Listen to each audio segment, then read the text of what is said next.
Turf Talk with Drew Miller. On this week's episode of Tiger Turf Talk, we host the Superintendent of Prince William County Schools, Dr. LaTanya McDade. Brentsville Turf is located in a high school in the district of Prince William County Schools, and it truly was a pleasure to have on our brand new superintendent. Started this past year during such a difficult time when it comes to education during the pandemic and coming into the time frame where hopefully we're transitioning back to a new normal. But at the same time, having such a great impact on so many different things right out the gate, having so many different opportunities for our students and creating an environment where the culture is inviting to all students in a very diverse area in Northern Virginia.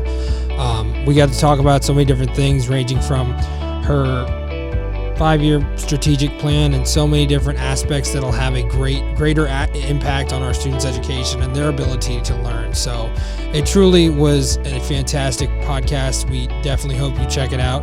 Dr. McDade, we can't thank you enough for taking the time, and we hope to see you out at Brentsville whenever you want. We'd love to get you on a mower and see what our kids are all about. And again, thank you so much for everything that you do in supporting our program and creating the opportunity for our students to learn. We hope you enjoy this episode of Tiger Turf Talk.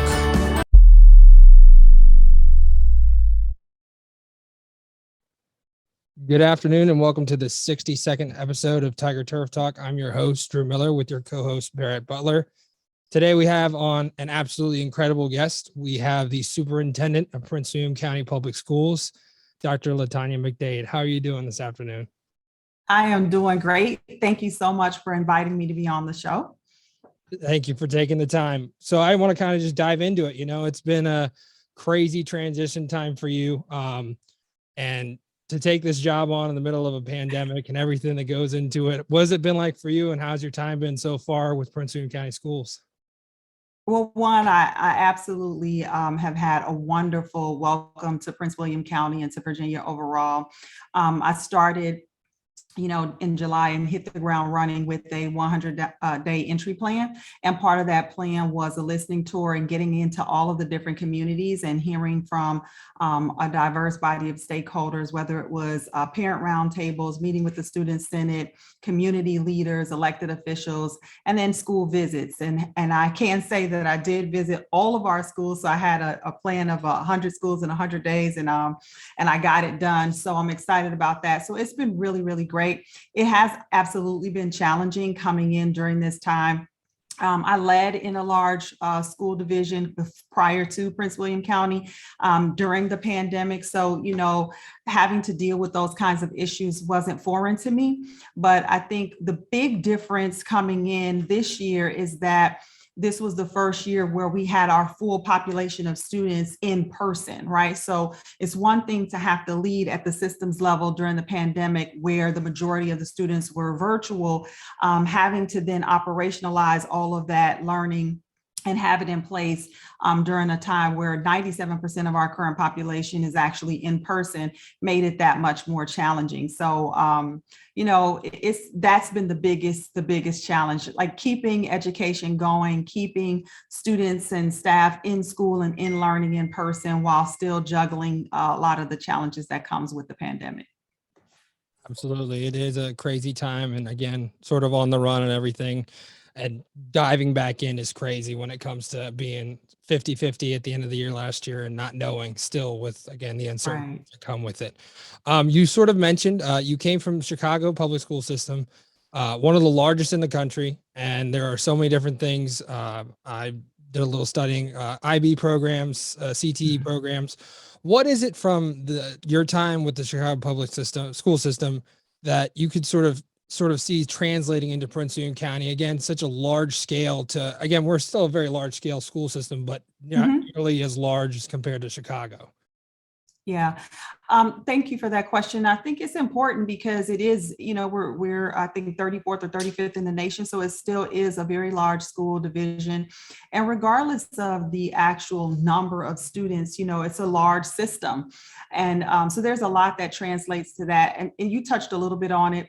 one of the things that resonated with me when I read the leadership profile that was done during the superintendent search, there from students to parents to the board, a lot of conversation about access to opportunities throughout the school division, and making sure that students who may not be in one particular specialty program over another have access to the kinds of experiences that's going to position them for success once they graduate. And that was something that I tackled in Chicago as well. So when you called out, AP and IB, that was interesting to me because it's something that we currently have identified in our strategic plan for Prince William County, and it was a challenge that I was working on in Chicago as well. I think across the country, that's something that school divisions grapple with, access to opportunities, whether it's dual enrollment, advanced placement, Cambridge, or international baccalaureate. You want more students, especially students that may be underrepresented in those particular courses, to actually have access to them, and not just have access, actually experience success, earn early college career and credentialing. CTE is another thing that Prince William County has actually a very robust CTE offering, one of the best I've seen, to be honest, because I've been studying CTE and it was something that I was trying to tackle and expand in Chicago. I was excited to come to Prince William County and see how well we're doing with CTE. And I think the thing now is to make sure that we are aligned with the industry and what the market is demanding for our students in those programs, and looking at our offering and making sure that we're current with our offering, but then also making sure that our students are prepared to get the credentialing that they need. So that was some similarity there. Tackling, kind of equity issues in terms of access is similar. But other than that, a lot of the big challenges that comes with a big school system are the same. Absolutely. And that's what we aim for here with Brentsville Turf, is having kids ready, whether it's going to be out of high school, having the credentials. Franco's on here. He's actually applying for his pesticide applicator's license here in a few weeks, and transitioning back onto a golf course for this summer with a significant pay raise. So again, things like that is what we aim for. And again, growing that and sort of seeing, again, opportunity across the board is awesome to see here in Prince William. It's what we strive for with CTE. So, and then I want our students to graduate with like apprenticeships, absolutely. And be able to go into the workforce and be prepared. So workforce development is also a big goal. And that was something that also, I was doing there, that I'm seeing an opportunity to continue to build and grow here, making sure that students have multiple pathways when they graduate. And some of our students can go into really rewarding careers straight out of high school. Absolutely. And even if they are interested in a 2-year college and an apprenticeship along those lines, it's perfect. And I love it.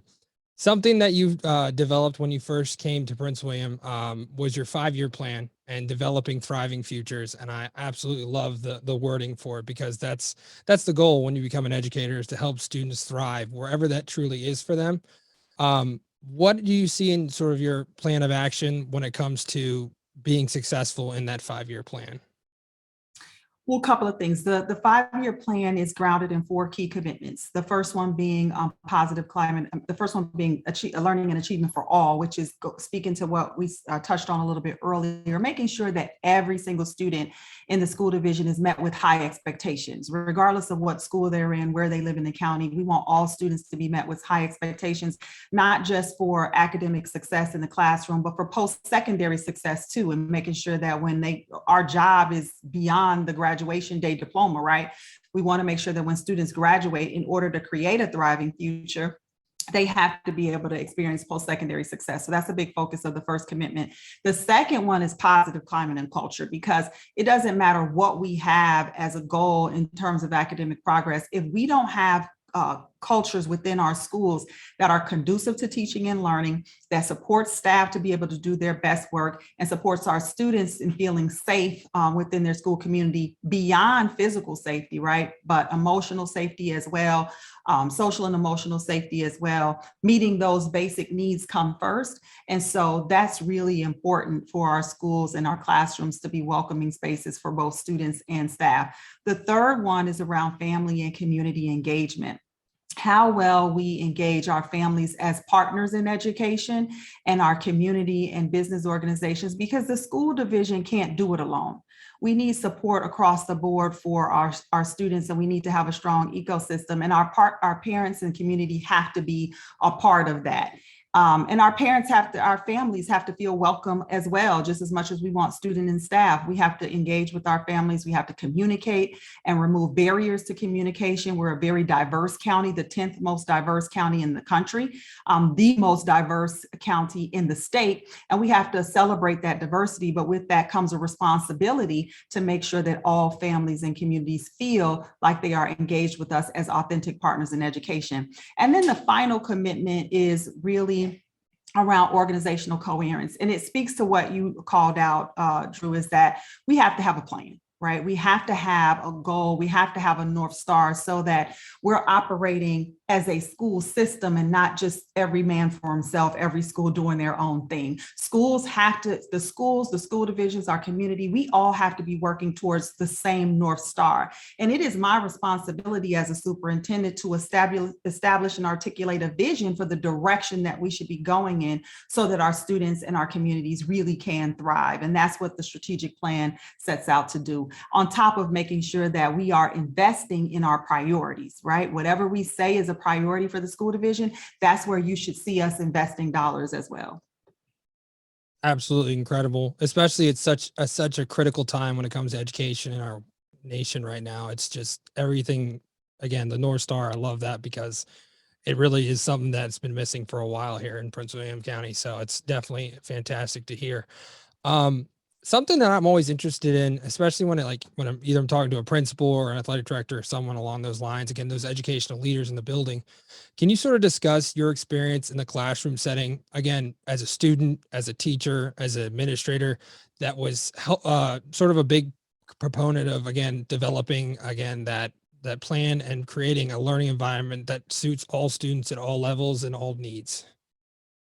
I think one is that we have to make sure that we recognize that all of our students are coming to us with their own unique needs. It doesn't matter who the student is or what family they're coming from or what background they're coming from, country of origin. None of those things defines better the fact that we have to meet unique needs for every single learner.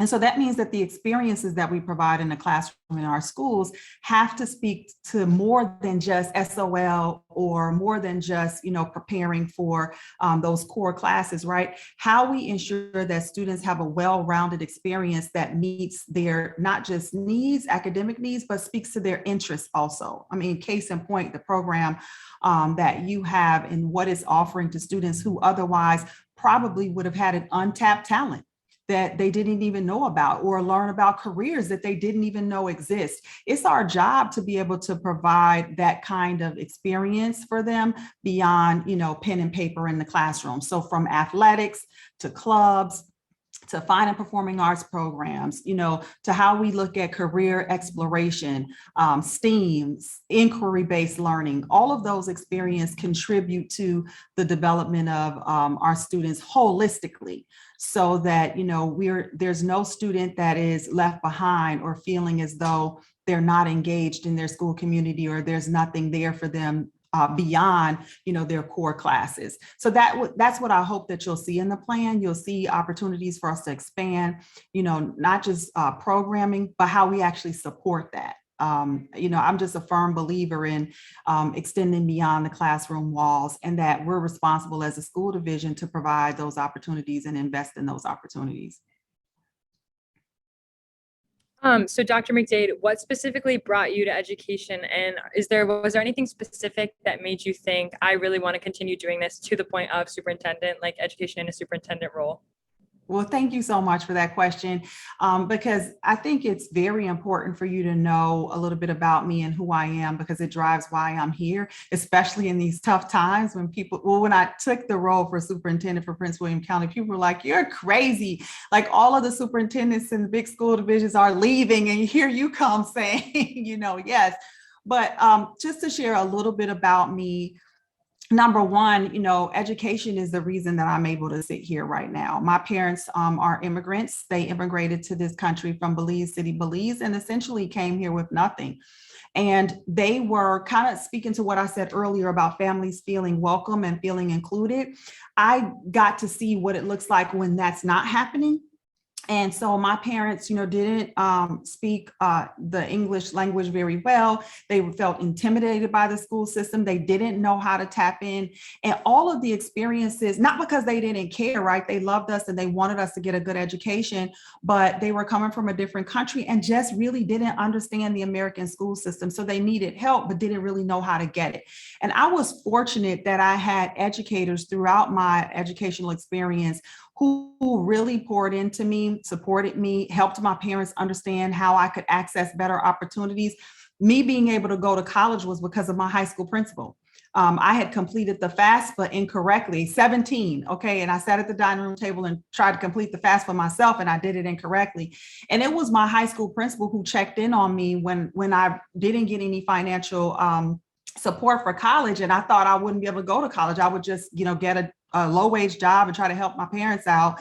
It was my high school principal who checked in on me and said, "Oh, no, something's wrong," and put me and my parents in touch with the bursar's office. And then from that point, I ended up getting a full financial aid package to go to school, whereas otherwise my parents wouldn't have been able to afford it. So when I think about that, I say to myself, because someone invested in me and poured into me, I have to pay that forward. I feel like I'm indebted to future generations because I have an education, because of what educators have provided me. People like Mr. Miller, who really spend time supporting students and fueling and igniting interest that they probably didn't even know existed. Someone did that for me. And so because of that, I just feel like I owe it to future generations to make sure that students can experience all that this world has to offer for them to have a rewarding life. And so that's really my experiences growing up, and what educators did for me is really what has fueled my passion for this work. And I always say to myself, like, if I'm not doing it, then who's doing it? If Mr. Miller is not doing it, then who's doing the work, right? Who's supporting our youth so that they can realize their dreams and aspirations the same way that we have? Thank you for that question. Something you sort of touched on, and I think I heard it from an AD. You have a very unique outlook on athletics and sort of the extracurricular activities, and it was incredible to hear. I think you said something along the lines that you believed that athletic teams are an extension of the classroom and a different avenue for our students to better their education. Can you sort of speak to, again, sort of that importance of extracurricular activities and including athletics? Yeah. Athletics is a passion of mine in terms of making sure that students have those opportunities. I think it's critically important because remember, I talked about understanding what their interests are, what their passions are, what their talents are. And athletics does all of that, as well as extracurricular in terms of fine and performing arts and clubs and things like that, debate, robotics. I just get excited talking about it because it is an extension of the classroom, and it's an opportunity to apply a lot of what you learn both in the classroom and in life.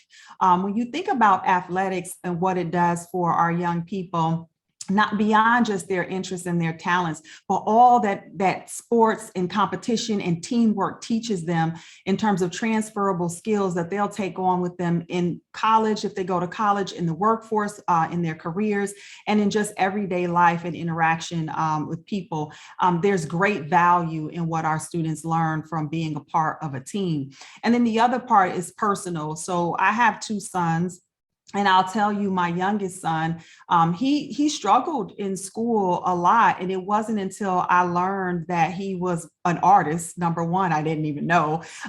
It was one of his teachers that discovered that he was really a talented artist. And so then I got him into like this extracurricular, art club, even beyond school. And then he played basketball. And quite frankly, it was a combination of art and basketball that kept my son motivated. And, everything changed for him once he became a part of the basketball team, once he started attending an art program external to school. And it just really engaged him in a way that I didn't see before. when that was absent in his life. So it's personal for me because I can see what it does for young people when they are engaged beyond the classroom. And it helped him academically as well because he was more, committed in class. He wanted to go to school because he was a part of something that really fueled his own internal passions and interests. So it makes a big difference. And I think that we have to invest in it. And in sports, we have to also make sure we're investing in non-traditional sports and that we're giving students access to I love football, right? But everybody doesn't have to play football, right? You've got a ton of other sports that our students can really participate in and go far and even earn scholarship dollars for. And so for both our male students and female students, I think exposure is key. And I also think that we have to do a lot more to make sure that our female students are getting the kind of access that they should be getting as well when it comes to sports. Absolutely. I love the motivation part. It's hard to keep kids motivated nowadays. And again, having those opportunities. One of the big things in our program is the opportunity to care for the fields that they play on, give them that connection to, again, something bigger than themselves and having an impact, making sure it's a safe playing surface, adding a little design on it. They love doing that stuff. And it's a great way to, again, add to that motivation. And we love to do it. So I love it. And it builds pride. Exactly. It builds pride and for its service. It's showing service to others, a commitment to others' well-being. So it's so much packed in there in the program that you're doing right now. We try, we try and add more and more every day. I don't know. I think you guys are doing a little bit more than trying. I think you're actually doing pretty well and succeeding. So keep up the good work. We really do appreciate that. I'm actually currently working on my thesis and actually like the written part, which is, oh boy. Tell me about it. But it's in educational leadership. And I'm working on something along, again, sort of with the culture of a school and the impact it has on a student's education. Could you sort of discuss your thoughts on the significance of a school's culture and even beyond that? Again, you coming into a time and really just, again, adding a catalyst to what Prince William County Schools is and bringing that sort of culture as a whole, that North Star. Mm-hmm. Could you sort of discuss that? Yeah, I think that's critically important. And I talked a little bit about myself earlier as it relates to, why I chose to stay in this field. And I'll add a little personal touch here too, because this is something that's near and dear to my heart as well. Schools are social institutions. Okay, as parents and as teachers, yes, we're sending the students there to be educated, but more often than not, they're going, yes, they have to go to class, but they're going to see their friends. They're going to find out what happened over the weekend. They're going to, enjoy, the relationships that they've built with the friends that they have in the building. And that actually brings an element to the school experience that makes it more worthwhile. Like, anyone will tell you that schools, especially high schools, are social institutions, and we can't lose sight of that. And we have to understand that then the culture has to be one that supports all students' social and emotional well-being, because that's what comes first. They won't be able to excel in the classroom if their social and emotional well-being is not protected in the school space. Every student has to have a sense of belonging. And what I want to connect to it personally is my freshman year in high school was rough. Because I shared with you that, my parents immigrated to this country and they came here with nothing. So essentially, I grew up very humble beginnings. I didn't have a lot. And I went to high school in a high school that was a primarily middle-class affluent high school. And as a freshman, I got there and it was culture shock, right? Because it was an environment that I wasn't accustomed to being in. And the students there had access to things that I didn't have access to. And so, my ninth grade year could have been disastrous for me if it weren't for my high school principal and my counselor, because I started because I didn't feel like I belonged, I started to misbehave. It impacted my grades. And here I was, a student who was a scholar. Like, I had never experienced anything where, coming home with a bad grade or not wanting to go to class or trying to cut class. So it manifested itself in me in negative behaviors that my parents had never seen from me before. And I didn't really understand that that's what it was. As a young adult, as an adolescent, you don't know.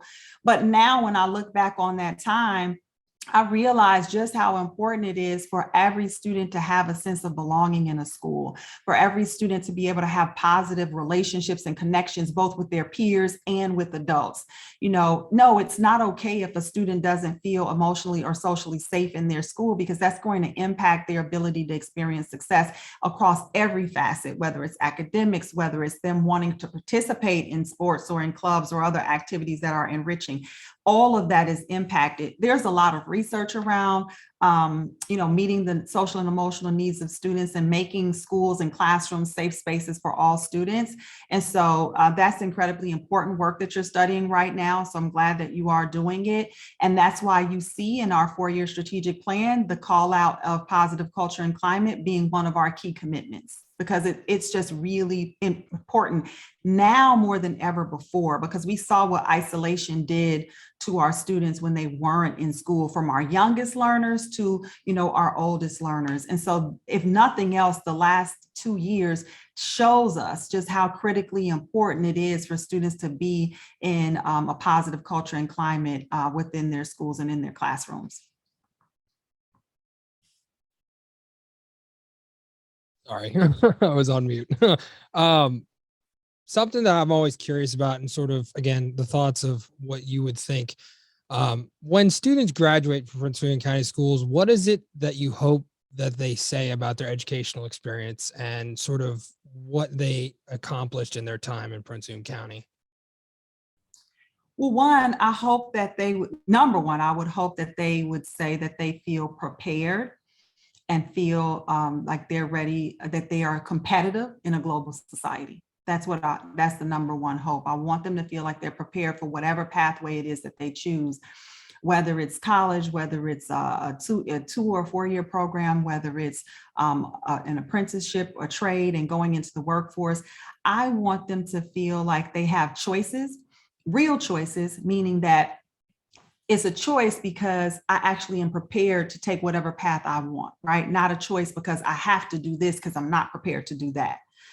So I hope that they would say that. I hope that they would say that they had a positive and enriching experience in Prince William County Public Schools.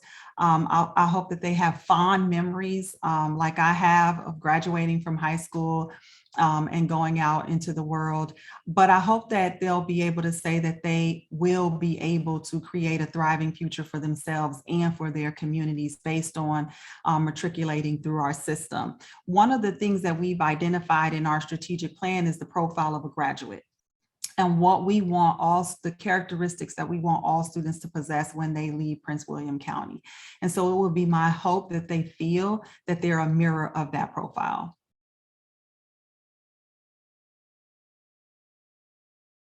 All right, I want to wrap it up because we're running out of time. Sorry on this question. For our students and even our staff here in Prince William County, what would you say for your best words of advice when it comes to applying oneself in the classroom and just, again, moving forward, and again, such a time that's sort of turbulent with the pandemic, and again, getting back to somewhat of a normal, which, again, I can't thank you enough for that, because it was very difficult last year getting a normal, and being able to do that, coming in and understanding it and having all the information. I truly appreciate that. But what would be your best words of advice for our students and our staff? Well, for students and staff, one, I just want to acknowledge the tough time that we're in. And I know that it has taken a toll on everyone, including me. I'm not exempt. I have a whole lot of days where I'm tested and I'm, really feeling like, whoa, like this is a lot. So one, we're all in this together. Don't suffer in silence. If there is something that, you feel you can't handle, you should say something about it. There are people to support both staff and students, both in our schools as well as in the school division. And where we can't provide support, we do have external partners that can provide social services for our students, our staff, and our families that go beyond what the limitations, we have as educators in the school division. So that's the first thing. Never suffer in silence. These are tough times. People are dealing with trauma and grief, and there are systems of support that are available. So, reach out. For students, there's a trusted adult in the building. If you just say something to a trusted adult, they can work the channels and find and connect the right resources to support students. In the same way for staff, trusting in a staff member, an administrator, or even our counseling office here in the school division. Just know that there are people that you can connect to support you through any challenging time, and that we're all in it together. The second thing that I would say is that although it doesn't feel like this will pass, it will. It will. And we are, I shared a quote with, I had an opportunity to meet with the Virginia Student Council region representatives this Saturday over at Battlefield. And one of the quotes that I shared with them was a quote that talks about, basically speaks to resiliency. The mighty oak grows in contrary winds, and diamonds are made under pressure. And so we have to be resilient. And so resiliency is another piece of advice that I would give to our both our scholars as well as our staff, that, adverse times come and we have to be adaptive. But remember that we're stronger when we come out of it. Any challenge or adverse situation that we go through, when we're going through it, is really tough and we feel like I can't do this. But when we come out on the other side, we're stronger, we're wiser. We've been sharpened a little bit. It's kind of like that pencil, right? You can't, a dull pencil doesn't do anything for you. Now, when you sharpen it, it's kind of painful, I would imagine, if I was a pencil. But when I come out of that sharpener, I'm just so much better and add so much more value. And so resiliency is the other thing that I think I would share as advice. Knowing that we have the inner strength, sometimes we just have to know it's there and tap into it. But think about all we've been through thus far, and that we've made it through. So we are resilient, and anything worth having is worth fighting for. So keep pushing forward, even when times are tough, because we will get to the other side. So those are a couple of things that I would give as advice, knowing that, we have to be resilient. Even if we fail at something, get back up. There's nothing wrong with failure. Again, failure makes us stronger and wiser. We get better every time. And then not suffering in silence, and making sure that, we're leaning on each other. And then the other thing I would say is advocacy. We all have a responsibility to use our voice to advocate for ourselves and others. So, if you know that there's someone that also needs support, even if they're not saying they need it, like, be an advocate for others as well as for yourself. And I think those are some of my key takeaways. Not to talk about the things we already know about. I'm not going to tell students, do your work. They're already doing that. It goes beyond that, and knowing that on top of, getting your work done and giving your all, just knowing that you're resilient beings and that you have everything you need to make it through this tough time. I think that's exactly what everyone needs to hear, especially nowadays, just coming into all the different things, and hopefully, again, you said getting through it, almost there. Hopefully, you always hope. Yeah. I know. I think, the fact that we have so many students in person, I mean, that's a huge, that's a huge, challenge, hurdle that we got over, right? 100%. So having students in school, and students are excited. Every school I've been to, the students have been excited to be present. Staff is excited to be present despite the challenges. So we've already got over one big hurdle. So I think we've got some wins on the book. I completely agree with you. I want to thank you so much for taking the time today. I know I kind of kept you over a little bit. I apologize for that. Oh, it's okay. I wish we had more time. I'm enjoying talking to you and the students. It's not something I get to do often. So hopefully I'll be able to come back on another time. We would love to have you. We wanted to wish you a happy belated birthday, by the way. And thank you. I hope it was a great day. Sorry, we didn't send anything. It was awesome. No, thank you so much. It was awesome. That's fantastic. And happy holidays from over here at Brentsville Turf. We really appreciate you taking the time. And I would like to wish Brentsville Turf and the entire school community a happy holiday season as well. I hope you all enjoy and get some rest. I really want to shout out the program. I got an opportunity to come and visit, and it is mind-blowing. It's phenomenal. Not many schools in other districts are doing this work. You should be very proud of what you're doing, the opportunities that you're offering for students and setting them up for careers. that they probably didn't even know existed, and careers that are in demand. So I just want to commend you and your entire team and all of the students that are a part of the program. I believe in the program, I support the program, and I would love to see it continue to grow. So just so you know that Brentsville has my full support. Thank you so much. That means the world to us. We really can't thank you enough. All right. Well, enjoy the holiday. Oh, and just a quick reminder, we are going to release the draft strategic plan this Friday. Would love for the school community to take a look at it, and any feedback that you have as we work to finalize that. We want public comment. We want your feedback. Absolutely. We'll definitely look at it. Thank you so much. All right. Thank you. Thank you so much for having me and allowing me to spend this time with you. Of course. Take care. All right. Bye-bye.